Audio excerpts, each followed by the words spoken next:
Hi everybody, Beth here from Access Paranormal, coming to you live from London for PIVC 2020, and I'm joined by two extremely special guests here in the virtual studio. Now, if you haven't been living under a rock, you'd be surprised if you have not, or find that these guys are quite recognizable.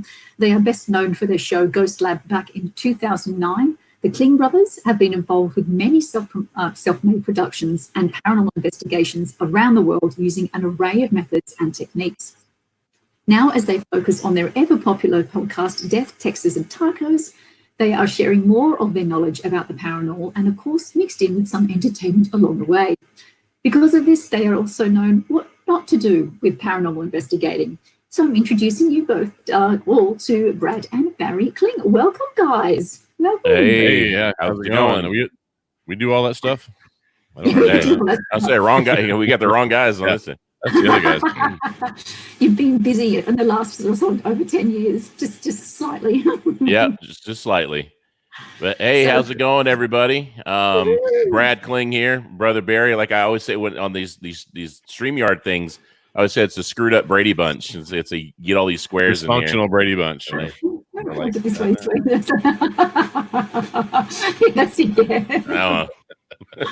Awesome. I'm like a 12-year-old. Hey, first of all, we like to thank Beth for bringing us on. We've been good friends way back when, since she was in Australia. But she's always thinking of us when these things come up, and we were happily to oblige on this. And we appreciate the people that are watching. And we're going to talk about some things. It's funny. We're like the app. We're like the before photo. What not to do in the paranormal. but what's funny is Beth is that she actually tossed it out because we do a variety of talks, and Beth, you saw us last year at the Michigan Paracon, and we had props, and we do this, and we're interactive, and and we just speak off the cuff. We don't have fancy PowerPoint presentations and all that kind of stuff.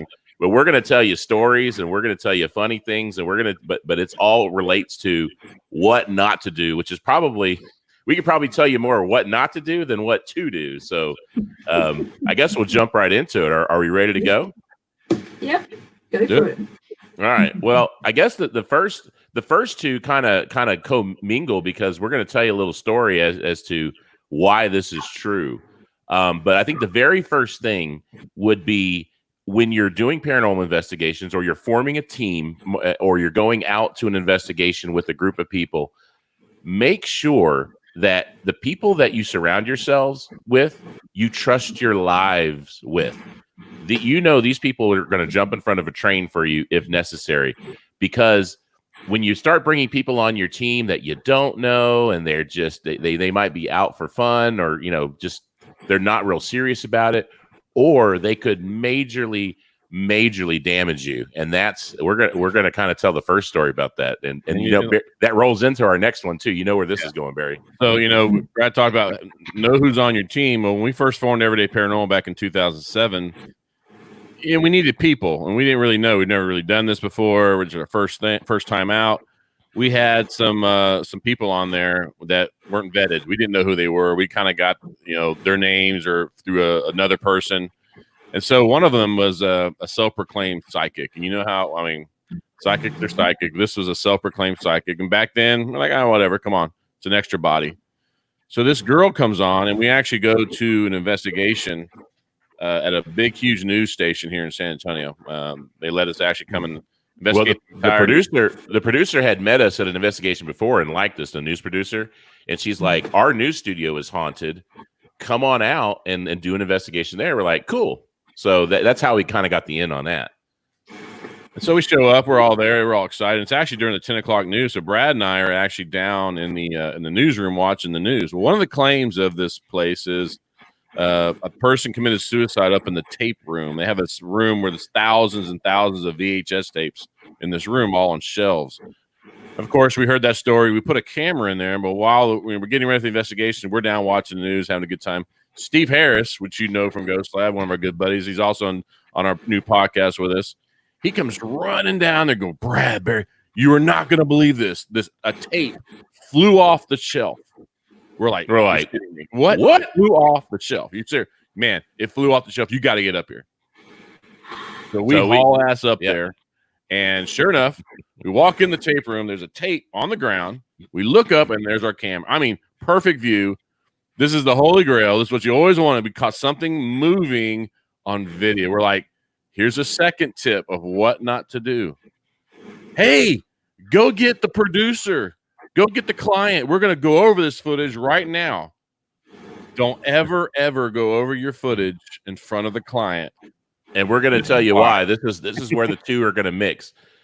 So we get into a room and we set up the video, and the camera guy comes in and he's over my shoulder and the producer's over here, and they're all looking at this tape. And I'm thinking, all of a sudden I just get this sinking feeling. Something's not right.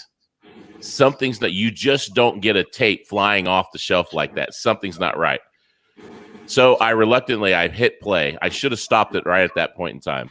Well, here's the video, and you see Steve Harris. They're in the room with this girl. And I'll call her out. Her name's April. April, if you're listening, I'm going to beat the shit out of you if I see you. Sorry about that. Only time I would ever hit a girl. You'll understand why here in a second. Oh, no. So she's on the videotape, and Steve's on, and Steve walks out of the room, and April is behind him. She kind of turns the corner.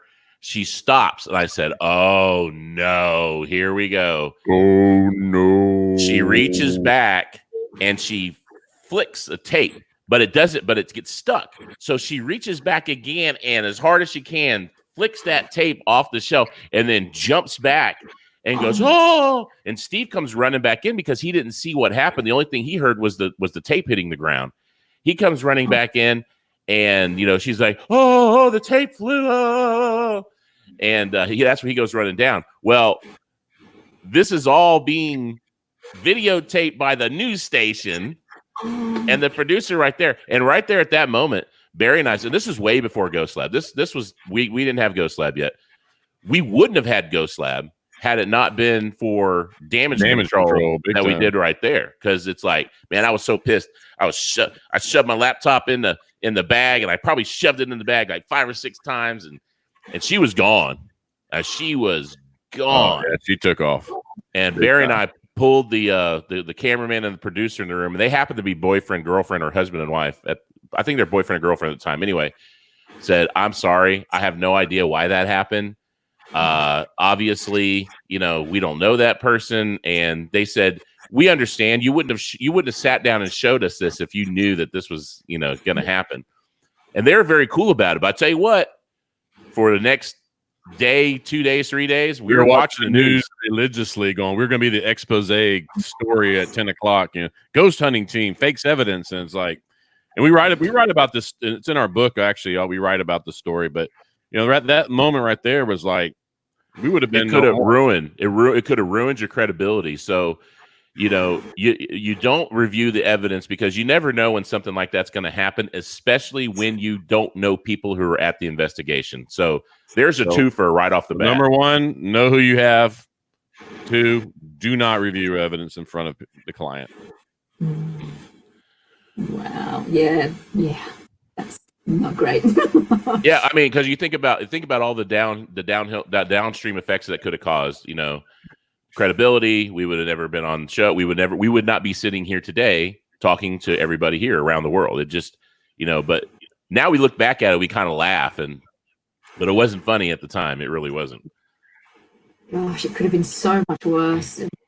Although it was a bullet that you caught, it could have been a cannon. Right. And we tell people this all the time, because how many people do you know form these groups, and they get random people off the Facebook that they say, "Hey, I'm forming a group," and they all meet up somewhere or whatever. You got to be real careful of that, in all seriousness.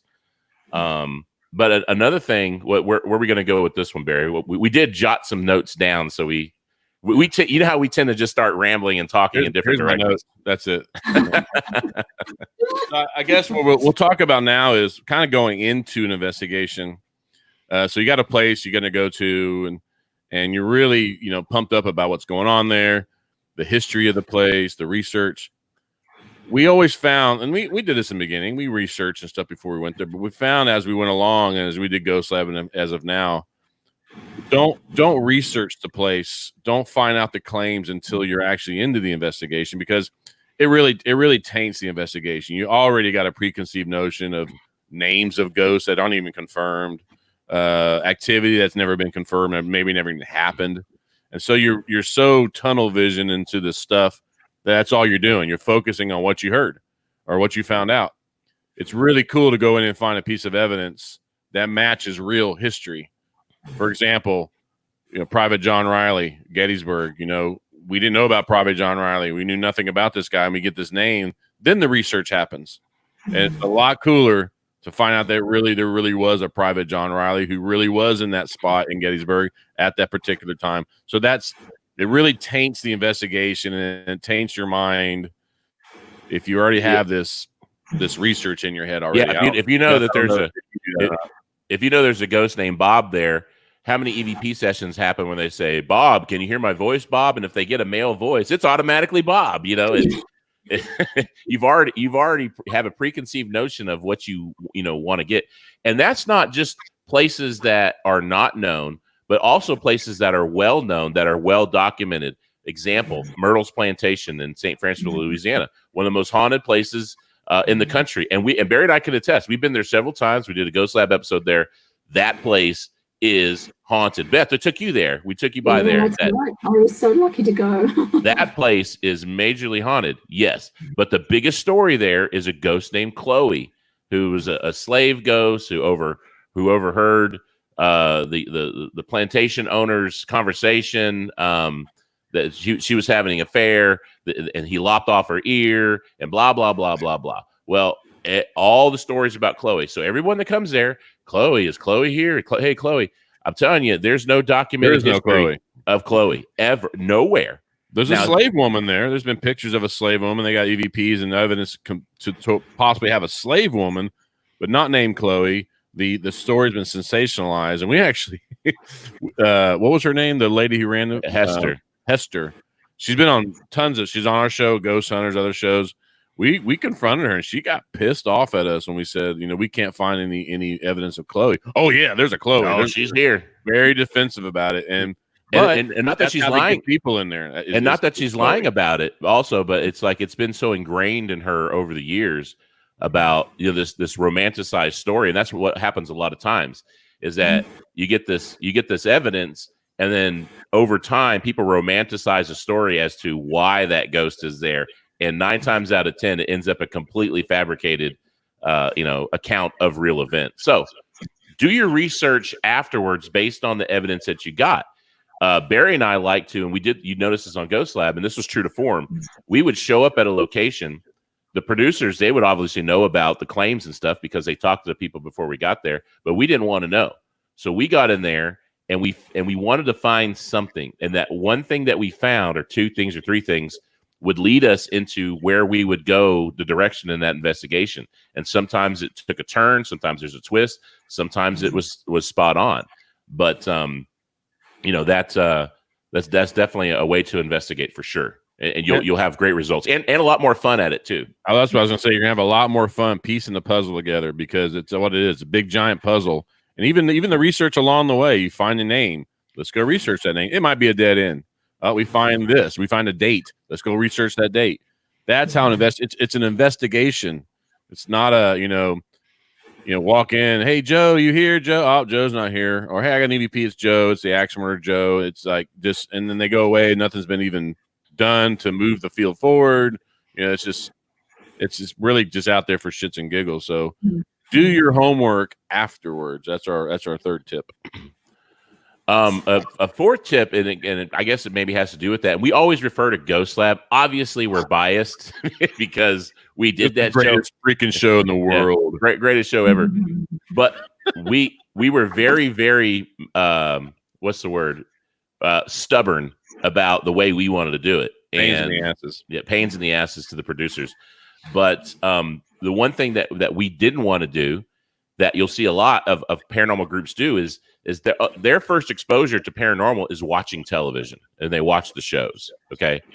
We're going to tell you, and it's funny, it's not hypocritical coming from guys who have been on TV, but do not fall into that TV trap. And that TV trap is, how do you do an investigation?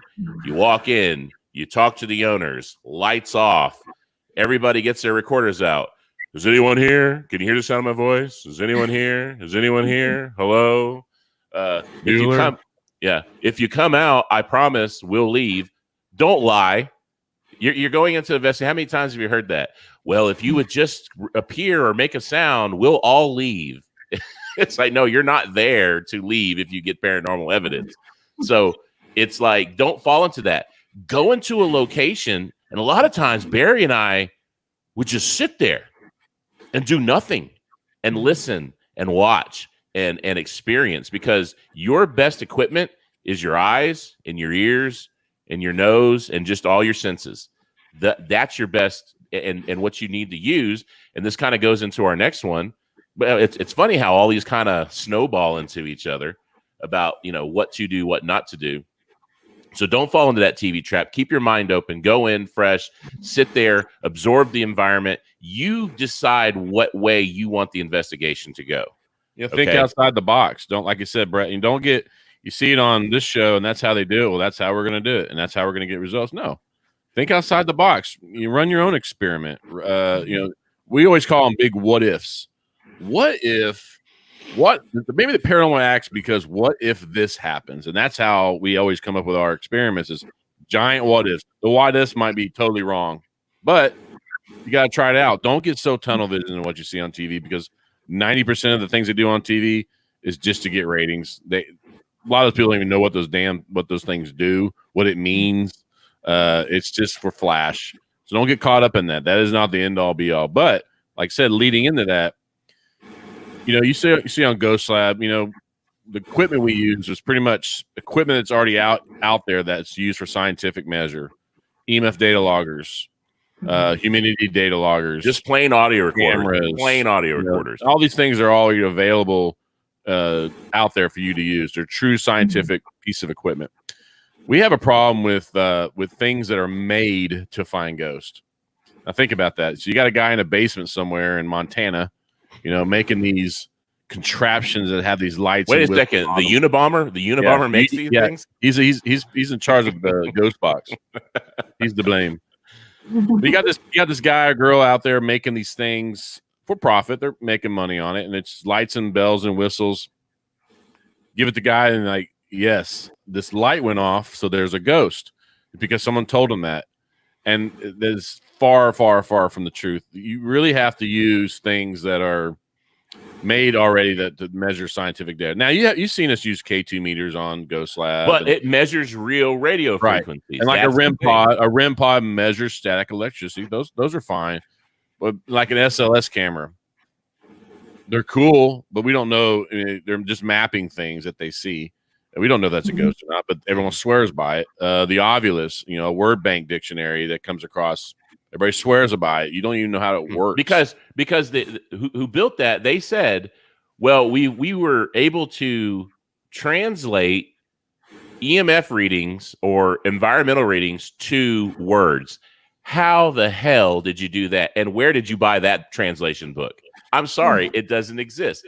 And what happens is, it goes back to the preconceived notion thing, where when people use those types of things, like an Ovulus, for example, and Barry and I witnessed this many times in investigation. We kind of sit back and laugh, but we were in Gettysburg one time at a house, and they had an Ovulus, and this whole group wrapped around it, and it said tree, tree, tree, tree, and so everyone started thinking, well, there's a tree outside. This soldier. Oh my God, we're in Gettysburg. Soldier, tree. There's a soldier by the tree, and everyone just started to create this whole story based on this stupid random thing. It could have said Burger King, and they would have figured out how to relate. So he's standing where a Burger King was built 150 years later, and you laugh, but it gets to that ridiculous point. And I know that there's people watching right now, and I don't know if they're getting pissed off. I can't see anyone's reactions or anything like that. But that there's people out there who've done this. Don't do it. Think about how ridiculous it is. You have to go in and get real evidence. I'm sorry. If Barry and I, we see the obvious thing, oh, that's kind of cool. That's kind of, funny. We laugh at it. But if we get a real voice on audio that wasn't there, or we get something on video, or we get some sort of environmental data that's strange, and then we correlate it with other video, this kind of real thing, that's, to me, is the most exciting. You know why? Because it's real. It's tangible. It's not some contraption that someone made. And let me tell you, and I made a post about this the other day, and I'll go straight out and say it. That Portals to Hell show pissed me off the other night because they're big evidence. Number one, he walks around with a flashy light. You know, I don't know what it is. It's not even. He calls it a millimeter, but it doesn't look like a millimeter because it has a green flashing light. Anyway, let's say it was a millimeter. It flashes. Oh my God, there's a ghost here. They did the twisty thing with the flashlight. Do not do the twisty thing with the flashlight, because obviously if you have to manipulate something to get a result, that's not paranormal investigating, period. And that goes with twisting the flashlight. It goes with those crazy apps that do like the echo sounds and it repeats your voice, and because you're going to make something out of it. So at some point in time, just random sounds are going to make some sort of sound, and you're going to try to do just like the obvious and make sense of it and create this entire thing. Don't do that. If you go and sit in a place forever, for all night, and don't get anything, fine. But you can walk away from that, knowing that you just didn't create some circus, haunting at this place. I'm sorry. Am I passionate about this or what? You're done riled us up now. That's why I've got you guys around, man, because it's such it's a topic that needs to be discussed. This is what it is, what people do, and coming from people who've had a show, like, you're very particular, thankfully, with what you were able to do in your show. But yeah, people are replicating this type of techniques, and when we strip it back, if we're investigating possible paranormal phenomena, these are the things we need to talk about. Yeah, and Barry and I have always said we kind of want to bring paranormal back to the grassroots, to the it got out of control at some point in time, and we don't know. And I think television has a lot to do with it, but that's kind of why we're just out there shouting, hey, don't do this. You're probably doing it, but don't do it. But now, at least that we said it, maybe they'll think about it now. And, that's half the battle. It's common sense. And I was telling Brad the other day, is like, you think about the paranormal, lots of people are into it. Back when we formed our group, it was kind of taboo. Ghost hunting was really not talked about. There was only a handful of groups here and there.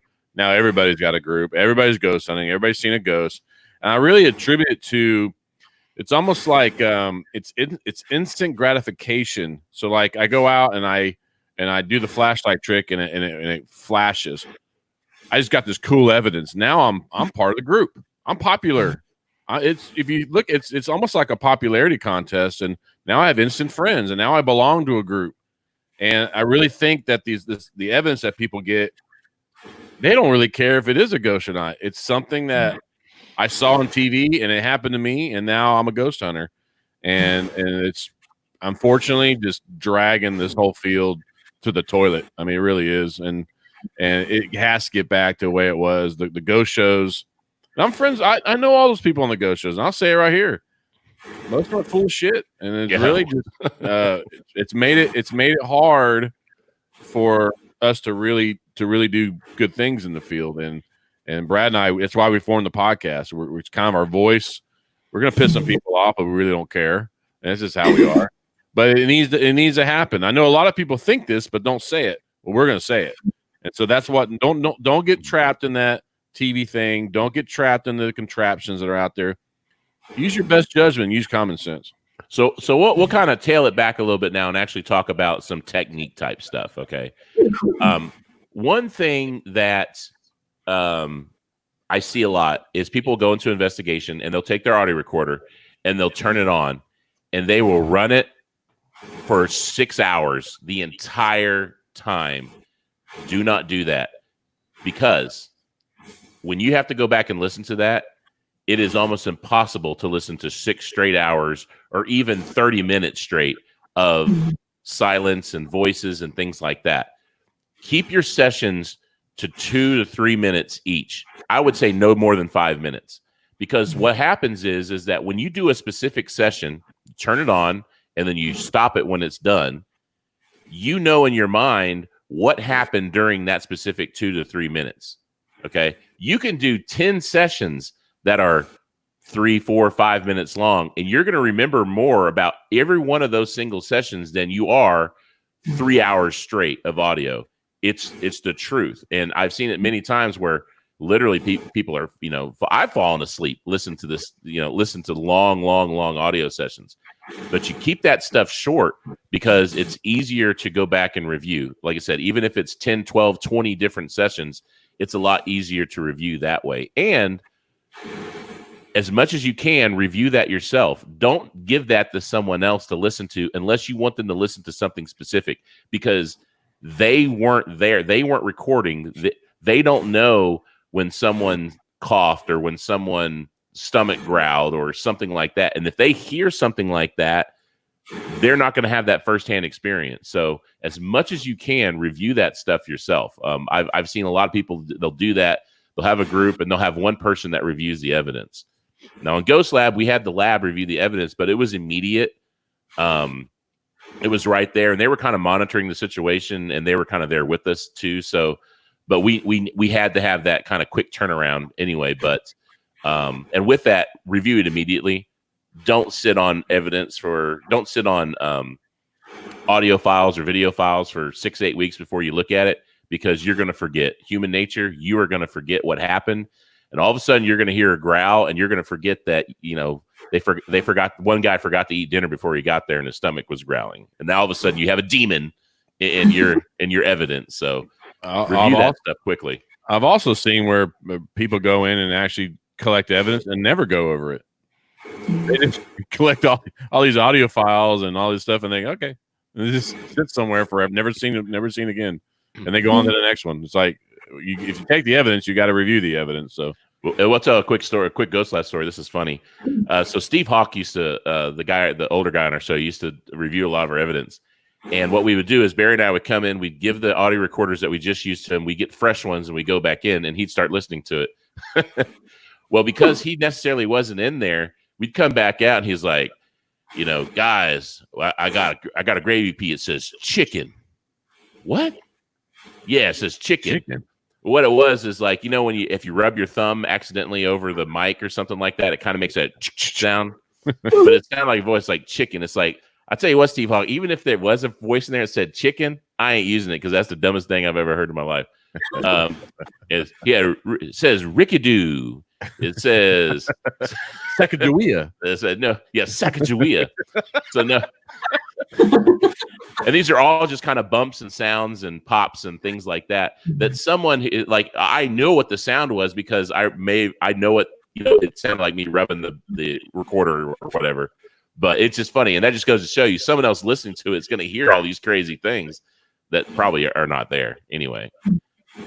Another tip kind of along the evidence route is, I've seen a lot of groups, even on TV, they do it.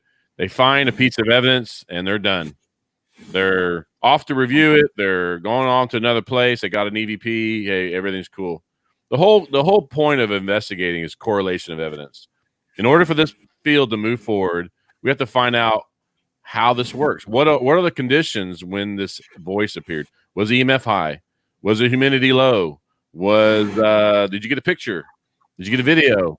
Did you have a personal experience around that time? We're so tunnel vision to that one thing we heard or caught. That's it. We're done. That's the one piece of evidence we got from the place, and we move on. You got to stay in there. You have to, when something happens, you got to go get more equipment. You got to do more experiments. You got to keep at it. And also these investigations, most times you're in 2, 3, 4 hours. If you have I know it's hard, but you need to investigate these places more than once, extended periods of time. It's not all going to happen in the 2 hours that you paid to be there. It's going to be over a matter of time to get this good evidence. So have patience. That's people don't have patience in this field. They want the instant gratification. Well, I saw it on TV in 20 minutes. They got 5 EVPs. Well, they were there filming for 3 days to a week to get that one EVP. It just doesn't happen like that. So have patience, stick with it, correlate evidence, and that's the name of the game. Another thing not to do and this is from my experience or our experience and the things that we've noticed, is don't be quiet during an investigation. People they tend to want to tiptoe around and whisper to each other, and when they do EVP sessions, it's hello, I mean no harm. If you could come out, please. I'm telling you, if you think about it, you got to treat the paranormal like a deaf old man. If you're going to go in there, you're going to say, "Hey, how you doing? What's going on?" It's not, and I get criticized all the time. You hear my voice right here. I have a loud voice as it is. My wife's probably all the way on the other side of the house. She can hear every word I'm saying right now. And my kids are actually behind me. And when I'm on the phone, it's like they come in and tell me all my conversation. So it's like my voice is loud, but what I use it in investigation, because you're increasing your chances of whatever it is that you're trying to contact, if it's intelligent, to hear you. Because if they have such a hard time communicating with you and you get this little tiny barely EVP on a recorder, then the chances are it probably can't hear you. So Barry and I, we speak when we do all these conventions and stuff. We say it's like being in a forest with a child and you lose your child in the forest. Okay, are you going to say, Billy, where are you at? No, you're going to scream Billy's name, because you're increases the chances of Billy hearing you and therefore responding to you. That also said, when it comes to residual type EVPs, things that we've always talked about that are soaked into the walls, soaked into the furniture over time, the loudness, the amplitude of the voice, the vibrations, we've seen will shake those things out, and that's how we get it. It's we make a loud bang, or we yell or something like that. It's not disrespect to the ghost. It's not being disrespectful. Yeah, if I go into a prison or something like that, where from after an assassin or a mass murderer, yeah, I'm gonna get nasty, but I'm gonna be loud all the time. And if it's not your nature to be loud, then that's fine. Some people might sound stupid if they're trying to be loud. But definitely don't whisper and don't be soft. For one, if other people are recording, they're going to hear those voices when they review their stuff, and they're not going to be able to tell if it was someone whispering or whatever. Just talk in normal voices. If it's something that's happening that you want to hear, and you don't want to affect the environment by ruining the sound by saying something, wave and just sign language, like, did you hear that? Did you hear that? That way, if something's going on, it's not. So it's either you talk normal or you don't talk at all. There is no in between on that. I think we do a visual representation. I think, Beth, you saw it in Michigan when we take the rope, about a 30-foot rope, and Brad's on one end, I'm on one end, and we show that, like, when you're trying to get activity or conjure something that's across this, I guess we're calling the veil, the beyond. Like you said, we don't know if they can hear us or they can hear us and we can hear them. So we take this rope and I pop the end of the rope to make a waveform go, but I do real small. That waveform dies about halfway. It kind of goes away and doesn't have. But if you really pop it really hard, that big wave goes all the way to the end of the rope. And that's the idea with the loud voices, to get our waveform to the end of the rope where they're at, and then, so that they can hear us. Now they're having to do something that's similar, that big waveform, to get to us. Sometimes they might just shout it and it dies halfway. We never hear it. But just every once in a while, when the conditions are right, that waveform does make it to us and we're able to record it. That's kind of the idea behind the loudness that we use. And I love that technique. I remember when you guys were in Australia and we were in Geelong jail, and I know, Brad, your voice, and obviously you've got very distinct voice, and I think you just had you picked a note and you held that. Did you do?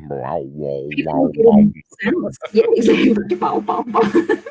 and people were getting interesting sounds on their recordings once you stopped, and it's, it explores that. Like if you had, would the same thing happen? Probably not, but because it echoed all through that building, people getting some really interesting results.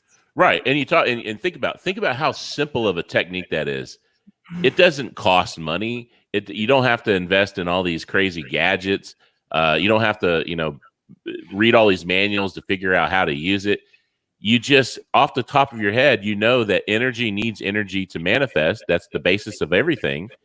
And you use different types of energy. If you have electrical energy, if you have sound energy, you can run subwoofers. You can run all kinds of things we can do. Just example is we walked into a place that had on Ghost Lab, it had a limestone cellar. Okay. It was a mansion in Illinois that, Civil War or pre-Civil War dated mansion, dilapidated. Yeah. I mean, like condemned. I mean, bad. No running water, no electricity, no nothing, but they had a limestone cellar. And Barry and I thought, well, limestone has recording properties that can soak in things. Let's go shake the paranormal activity out of this house. And so we brought it. Well, the reason why we did that is because we were getting nothing. I mean, not even a peep. No EVPs, no sounds, no creaks, no nothing. That's when we come up with this idea. So we come with the idea of a giant subwoofer, put it in the basement, and just for like 30 minutes, just rattle this a bong, bong. Same concept as the jail that I had done. And sure enough, when we stopped and went up into the house, it lit up like a Christmas tree. And they were all residual voices. It sounded like a home full of people, saying things that you would have heard, when people were living in the home. So it's thinking outside of the box, and I know it kind of goes back and everything all mixes together, but think outside the box. I know this is not what to, or how do we term it? What not to do. With what not to do, there is what to do. There's the opposite side to that. So we're not going to sit there and offer, hey, here's what you don't do, and not offer what you should do at the same time. It's only fair. And it comes from years and years of experience. I mean, we have gotten to a point with everything that we've done and everything that we experiment with that paranormal can kind of come predictable. Just like at the jail, Beth, I said, hey, I'm going to do this. When I'm done, listen to it. I'd almost guarantee you're going to hear something weird. What happened? Half the people, a quarter of the people heard something weird. It's because this stuff is natural. This stuff deals in physics. It may not be the same physics that we understand, but it deals in some sort of, universal physics that energy will help manifest. So that's our little tip for that. And I know that we're rambling, Beth. I don't know. I can't see if anyone's asking questions or you need us to pause or. Oh, it's great. Like there's been some great comments. People have said, I think one person mentioned briefly, he's like, who was it here? I'll scroll back up. There's lots of great questions and stuff like that. So I wanted to know if you're able to come to the UK in a couple of years. We've always wanted to come to the UK. In fact, I'm surprised that we haven't made it over there yet. But hey, Beth, now that you're over there, yeah, now Beth lives there. There you go. Cough. Look over here. I tell you what, I've always wanted to go into the Tower of London since I was a little kid, just because the Tower of London were some of the earliest ghost stories that I heard or read about when I was a kid. So I would definitely like to check that out. Oh yeah, for sure. It's been my top #1 place to investigate, which I never will be able to because it's owned by the Crown and there's just no way it's going to happen. So I'll just have to deal with the ghost tours. Let these Texas boys get over there. I was going to say. This is another question. Is there anywhere you've been truly scared? I doubt you'll run away, guys, but is there somewhere that made your stomach lurch? Tell them the story, Barry. I know where this is going. Yeah, quick story. So years ago, 6-7 years ago, we were down at a old ghost town here in Texas, about a couple hours from our house, down in South Texas. Rattlesnakes and cactus, kind of a terrain down there. There's an old town called Helena, Texas. Back in the day, it was kind of like the Tombstone type. No law, just craziness going on, people getting murdered, hanged, that whole thing. Well, there's a courthouse. The courthouse still stands there, and there's some other buildings that are there. And not too far from there is the founder's mansion of that area. And so we were invited to go down there and check it out. And Johnny Hauser, you might know from the Axe House, he's a friend of ours. He came down to Texas and helped us film this thing for a documentary. We go into the house. It's late at night. It's midnight, 1 o'clock in the morning. We're in there. There's 3 floors. Brad's on the bottom floor. I'm on the middle floor, and Johnny's at the very top, 3rd floor. And we're sitting doing an EVP session. Guys are kind of being quiet, and we have recorders everywhere. And all of a sudden you hear this sound. It's going to sound funny. I'm going to make the sound for it. This is what we heard with our ears. I mean, we heard this. It sounded like this. Like Right next to us. Like Satan coming out of the walls. We're like, beep, beep, beep, beep. I mean, what was that? Johnny's up there. He heard it from the third floor. It was loud. So we did some few more things. We wrapped up. We drove back home about 2 hours away. And Brad, back then, we lived on the same street. So I pulled up, I dropped him off at his house. I came around the block and pulled in my driveway. I put it in park, turned the key off. And just before I was going to open the door, Johnny's in the back. You hear in my truck. In my truck. And we're like, Johnny is freaking out. He's like, get me the hell out of this truck. He's bailing out. Whatever it was followed us. Whatever it was, same voice. I mean, no doubt. And we heard it with our ears again in my truck. This time it was louder. It was sitting right next to me. And so we went to bed. I mean, we kind of stayed up that, eyes open that night. Next morning, we actually go back down and do some more filming. Well, we caught it on audio. We caught it on our recorders and we played it back. And what it said was, I'm going to kill you before you leave. Clearly. Didn't sound it. I'm going to kill you before you leave. Just like that. And we're like, okay. This thing was trying to intimidate. And what's funny is that at the same time, Barry didn't mention this, but when he dropped me off, and I didn't know this till the next morning that he heard the thing in the truck. Well, I had a baby gate at the top of the stairs, and my bedroom's at the top of the stairs. Well, right when I went to bed and got into bed, that baby gate just started to shake violently on its own. And so whatever this thing was truly followed us 2 hours back to our homes and tried to intimidate us there. So just makes you think. I go a little further if you got some time. So this probably happened like within the last year. Well, what was the name of the last name? The Ruckmans. So the name of the guy that had the founder's name is the Ruckmans, is the family. In fact, some of the family still lives down there. Brad and I were at my uncle passed away about a year and a half ago. And we were pallbearers in his funeral, and we're at the old cemetery down in the valley in lower South Texas, where my mom grew up. My grandma's buried there. It's kind of a family area. And we're walking, and we're seeing the names on the headstones, and it was Ruckman. It was a Ruckman here and a Ruckman there. It was like in our family area. In our family area, we're like, Ruckman. So just some research, and a friend of ours big into genealogy. Our grandma's on our grandmother's my grandma's side, their maiden names are Ruckman. And so we did some genealogy. We're actually great uncle was the founder of that mansion where we got a guy says, I'm going to kill you before you leave. There were relatives. Yeah. We're related. Our seventh great grandfather is a Ruckman. Direct. We dated all the way back to the Civil War. He's a Confederate in the Civil War. He was is definitely our blood. And so we are in this guy's mansion getting teased by our relative. Well, we don't know if it's a relative. We don't know who it was, because there was a rumor of the town that there was some bad guy in the town, whatever. But maybe it's because we were relatives that it did hook on to us for some reason. How's that for evidence?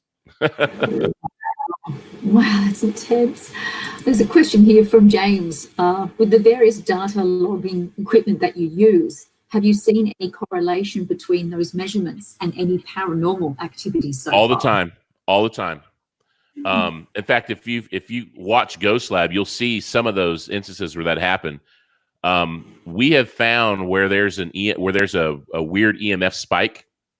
So no matter what the baseline is, there's a spike.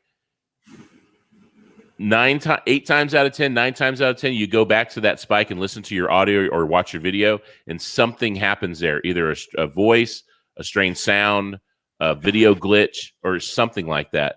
Now, we got to a point where we would actually look at the EMF data logging readings first, then go and find the EVP based on that, because it was so common. So in fact, we spoke of Johnny Hauser at the Axe Murder House in Villisca. When we did the episode there, we had our data loggers out everywhere, and we found that there was a sequence of spikes in the area of every area in the house where an axe murder took place in sequence. So it's almost like it was replaying over and over again the sequence of the murders as they occurred in the house. Yeah, the title was The Path of a Killer. It was the path a killer took when he killed everybody. And that was high all EMF spikes. Yeah, all through high EMF spike. So yeah, we do it all the time. In fact, we preach correlation.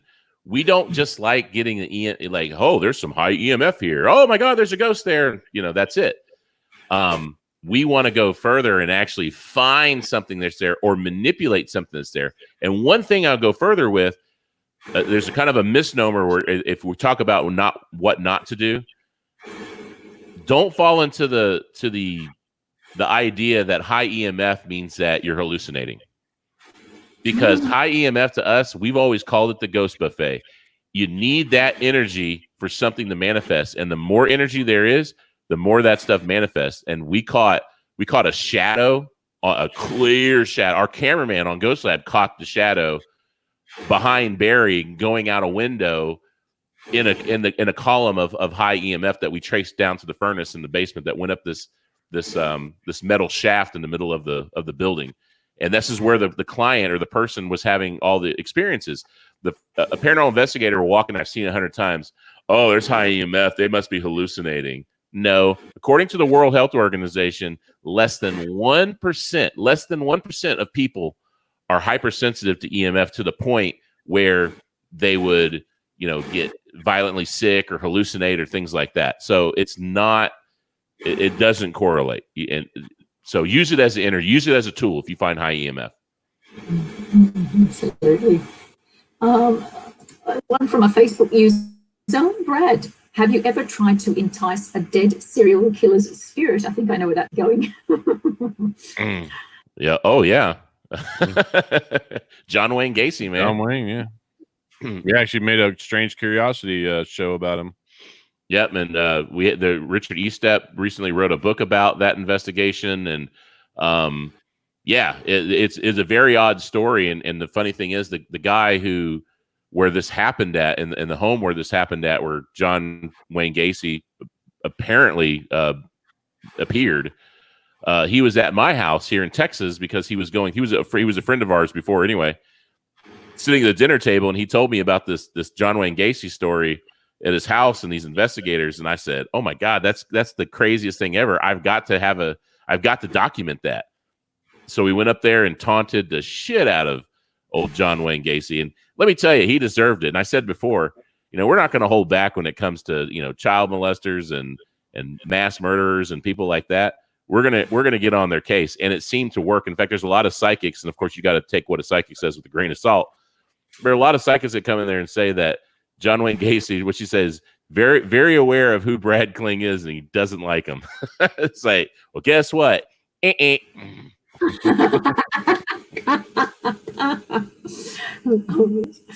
Love it. Another great question here. Sorry if there's any kids out there watching. We're probably not the people to be on if you have children watching. I think a lot of kids already know and do that more than we give them credit for. When you were doing TV show Ghost Lab, how did you make sure some of the evidence you gathered from EVPs were not caught by the equipment you were wearing, i.e. radio mics? Okay, so when it comes to what a radio, because we had walkie talkies on ourselves, and that's how we'd communicate with the Ghost Lab and stuff like that. When you take baselines of EMF or radio frequencies or stuff like that, really the only time you're going to get something is if you're keying that. If you key the mic and you talk, that's when something's going to happen. So were there a lot of times where that was happening? Sure, but you never saw any of that because we knew what was causing that. The things that you saw were the things that we ruled out, knowing that this wasn't going to happen. There was a lot of times where we thought we saw a shadow moving in the background. Well, it was the sound guy moving from one room to the other. And what really happens on a lot of paranormal shows today is they run with that. So if they think they see something, it's clear. And I'm telling you, when you film a TV show, there was a camera guy on me. There was another camera guy on Barry. There was a sound guy on me. There was a secondary sound guy. There was a producer. There was potentially a director. There were electricians that were running in and out of the house with the lighting. There could have been 10, 12 people in addition to us in the location while we were filming. So we always made sure that everything that we were doing were in front of us, and we made sure we knew where these people were and what they had. So does it add a complexity to an investigation because you have all those outside factors? Yeah, it sure does. And we tried the best we could to when we did our experiments. So like the Velisca Axe House, when we ran the data recorders, to try to not have it like, all right, give us 20 minutes. We're going to run these things in here and see what happens. Or, hey, let's do this experiment, but we got to really, try to make it as sterile as possible. So they would work with us to let us be able to do those things in that small window of time of also trying to film a TV show. So it was kind of hard, but we got it as we went along. It became almost like a dance. They knew what we were doing. We knew what they were doing. So when it came to the evidence, and actually on the other side of that, we've actually had our crew catch paranormal evidence. Our audio guys have crazy audio stuff, and I talked about the shadow that our camera guy got at the house in Cleveland. Yeah, he caught it on his on the TV camera is where we found it. It wasn't on my, it was on mine, but we brought him on as an interview to say we correlated. I caught it and he caught it, and he's a video expert, and so he was like, and a skeptic, doesn't move that way. He's very, very big skeptic. But after that, he was like, man, I can't explain it. So that it helped us kind of the validity of everything to have these skeptical camera guys and audio guys confirm.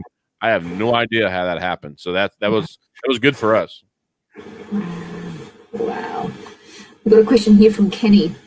Do you find spikes or dips when equipment such as water heater kicks on or off? And I think it might be in relation to data loggers that we were talking about before. Yeah, you're going to see cycles. So if you have a data logger in a room and it's near like an AC unit and the AC unit kicks on, a lot of times you're going to see either a spike or it's gonna like raise to another level and consistently go across, and then when it goes off, it goes back down.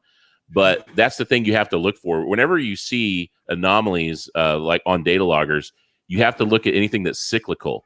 So if you see a spike every 3 minutes, there's something cyclical in there that's going on. And that's why you have to use data loggers, because if you're not looking at the environment over an extended period of time, you're not going to see that. If you're just carrying around, maybe that's another, not add it to our list, what not to do. Don't just carry around an EMF detector and see something and think that that's something. No, you have to correlate this over a period of time in the same spot to make sure that it's anomalous or it is, it's cyclical. But yeah, we see that all the time. This is just a comment from Ursula, not a question, just a comment. My 8-year-old was watching earlier and thinks that you guys are the real Ghostbusters. Well, hey, we appreciate it. I got my proton, my whatever photon pack back here, ready to go. Yeah, proton pack. Yeah. Across the ways. Yeah, across the ways later. Yeah. Thanks for the compliment. What was your favorite place to investigate? Probably for the magnitude of it is Alcatraz prison, just because it was. I mean, we had to haul all of our stuff onto the boat, take the boat across, haul it all up to the prison, and having access to the prison at 2-3 in the morning when no one else is there is a famous prison such as Alcatraz, and the basement, which is people don't know this, but Alcatraz, the prison, was built on top of a Civil War fort. So when you go underneath in the basement of the prison, you're walking in the moat of the Civil War fort, and it's literally an enclosed Civil War fort underground, and that's where a lot of the activity is. Actually, a lot of the cool stuff is down there. Public doesn't go down there, so wow. That's where we left Katie by herself on accident because we were hungry and went back to the front of the island to go get something to eat, and left her down there by herself. Man, things were accosting her down there. Apparently, it was funny. We had a good laugh. That's good. We've also got another question. Do you guys think that weather plays a big part in paranormal activity, which is obviously thunderstorms? Big time. And I'm going to give you an example of that. Thunderstorms, lightning storms, low barometric pressure, things like that. We were filming in Galveston, Texas. We were going to do a thing on hurricanes, like the energy of hurricanes and bad weather. Well, we were there filming. It was like 90 degrees and balmy, like this. Perfect weather, no clouds in the sky, no waves. So we did our episode there about the hotel. We went. The next stop was at a Presidio La Vigía, which is a fort in the Texas Revolution where Fannin was actually massacred by the Mexican army. Big deal. Big fort, still there. We went there, and a couple hours after we rolled up, this giant thunderstorm. I mean, a Texas-sized thunderstorm with, wicked lightning, winds and hail and lightning. Bad. So we're like, hey, let's put the data loggers out. We put them all out, and I kid you not, when lightning strike happened, we were getting these giant EMF spikes on our data loggers, and there was a lot of them. We actually called the National Weather Service, and they sent us some data that showed the time of lightning strikes. They had precise times for that area when a lightning actually struck. We actually went, and most of the lightning strikes, we had EVPs. We actually went, so that EMF spike was actually caused by lightning. There was an EVP. And correlating that data was huge. And we also ruined our data loggers because they all got soaking wet. But hey, that's what having a big the SD cards in them, they lasted, so that was what counted. But another real quick story is Gettysburg. Yeah, that's what I was going to say. So when they filmed the movie Gettysburg, the real famous movie Gettysburg, there was the actual battle, July 1st, 2nd, and 3rd, was hot, sunny, dry. It wasn't raining. Well, when they were filming, one of the and it was one of the only, that's the only movie that they actually allowed to film on the battlefield itself. While they were filming one day, a bad thunderstorm came up. Well, obviously they had to stop filming for safety reasons, and it's historically inaccurate that it was not raining during the battle.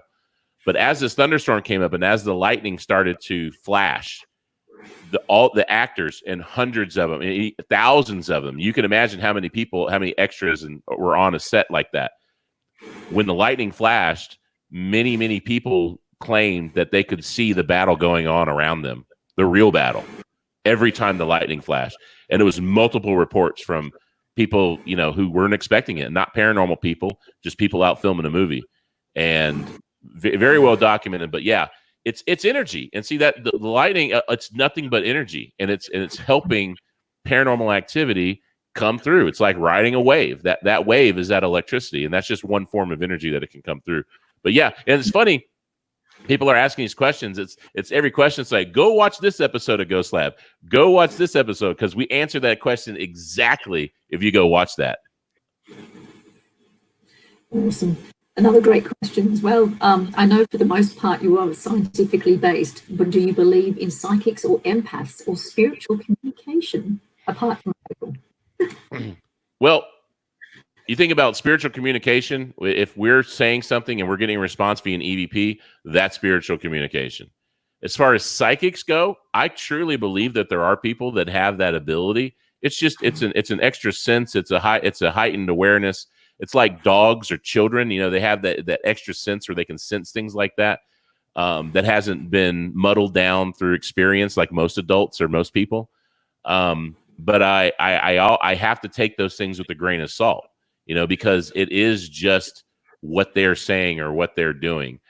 But if I'm able to take what they say and correlate it with physical evidence, it lends more credibility to me or validity for the evidence.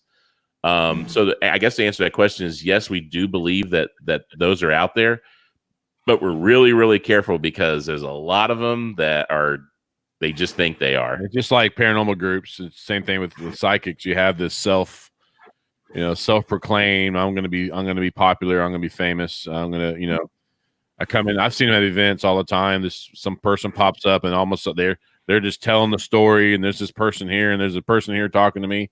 But like I said, it's all just a personal, what they're telling you. And the only thing I'm going to believe, the only thing that's going to convince me the psychic is someone that I know for sure is a sterile environment. They know nothing about it. I know that 100%, which is hard to do.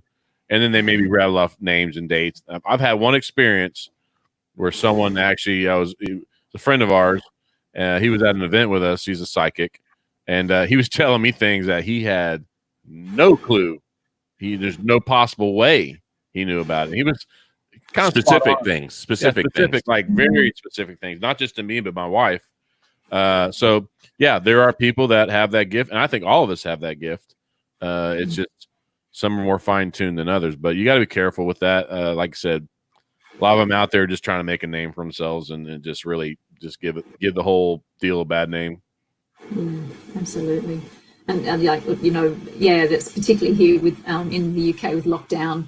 You know, there's been some bad publicity that's been rolled out where we're on a much more severe lockdown than other parts of the world, and some people are wanting to still go out and into locations and investigate possible paranormal phenomena, and it doesn't look great. I mean, it's tough, you know. We've got to try and imagine ourselves investigating or turn to other ways to do it, sort of thing. But of course, you know, in other parts of the world, it's a lot more relaxed. Obviously, you mentioned that recently Texas is starting to open up its doors again. So jealous. And in Australia, you know, it's social distancing. It's not strict lockdown, so it's different requirements. But like you said, we just got to adhere by the rules. And it's like, you know, on the same level as you know, people that break into locations to try and investigate, you know, and then they get caught or they set fire to a location, and then it gets in the news and just makes it all like we're just in it. That's another thing. Don't set fire to a location. That's a no-no. I do not do. Don't burn a place down. Just because you want it for yourself and for no one else. It's not good for anyone. Oh my gosh. Brad and I are going to go out and try to get struck by lightning and start a new TV show. The Klinge Brothers, The Psychic Years. Well, it saved you having to get a haircut. Yeah, exactly. Oh, well, we've literally just come to the end of our hour. It's just gone so quickly. It's so much fun. I know that you guys have your fantastic podcast, Death, Texas, and Tacos. Guys, go and check it out. It is so funny. Really good meaty stuff, great topics, array of different topics as well. Also check out the Klinge Brothers Facebook page, which will also be under the same title as well. Is there anything else you guys want to mention about what's coming up in your next podcast? Yeah, so the Death, Texas, and Tacos new podcast. It's on every Sunday night here it's worldwide, but here at 8 p.m. Central Standard Time, which I guess would be like 6 hours behind them. About 2 in the morning. Yeah, 2 in the morning your time in the UK, and around 15 hours later, I guess, in Australia. But we're talking about everything paranormal pop culture. We're talking about show reviews. We're talking about equipment reviews. We're talking about old stories like Ghost Lab stories and behind the scenes stuff that nobody's ever heard before. And we do it in a very funny way. It's very comical. We have sound effects. We have guest stars. This Sunday is a very good show. We're actually reviewing the show Ghost Nation. And Jason Hawes from Ghost Nation is going to join us on the after show. So 8 o'clock, we'll have our audio portion on Facebook Live, Death, Texas, and Tacos. And around 8:30 or so, we pop on live like this, and Jason Hawes will be joining us. So it's going to be a cool show. And we're going to ask him the hard questions. We're going to try to get him to kind of lay out the dirty laundry maybe a little bit. So we'll see. Ooh, you're certainly tuning in for that. Maybe not quite live, but I'm really glad that at least it's a recording you can go back to. If you don't catch it live, you can always, like I said, it's always there. You can catch it later when you wake up. So no excuses, people. You have to watch it. If it's there, it's there. Oh, thank you so much, guys. I really appreciate it. So go, guys, check it out. Death, Texas, and Tacos. Thank you so much, Brad and Barry, for sharing. Before we go, Beth, I just gonna leave this with you. So, we were in Australia. We had an incident. And Beth actually gave me this as a parting gift. So it's an athletic cup with the Aussie flag over it. So I want when we leave, you can ask all the questions you want of how I was presented this and why I was presented this. So, yeah, I'll leave you at that. Yeah, you say that too. I remember she smashed my fingers in the car. Also, yeah, it's like there it is. Gonna kill us, man. She could have given me anything. She could give me all this great Australian gifts, but we got an athletic cup. So oh my goodness, it was a way to bring you guys over to the other side of the world. Just start the questions. Just start rambling the questions to Beth. What's going on? Yeah. So when you delicately get out of a car and your hand happens to go across somebody's nether regions, and then you realize where it went. Best 5 seconds of your life. That's why I'm divorced. Yeah. Oh, bless. Thank you guys so much. I appreciate you taking the time out. As I said, everyone's coming together and doing this to help raise some funds for the charities that are dealing with COVID-19. And with you guys coming on board, it means a lot to a lot of people, including myself. So thank you so much. Thanks for having us. We No appreciate problem. it. See everyone else in half an hour. All right. Be safe. Take care. Bye.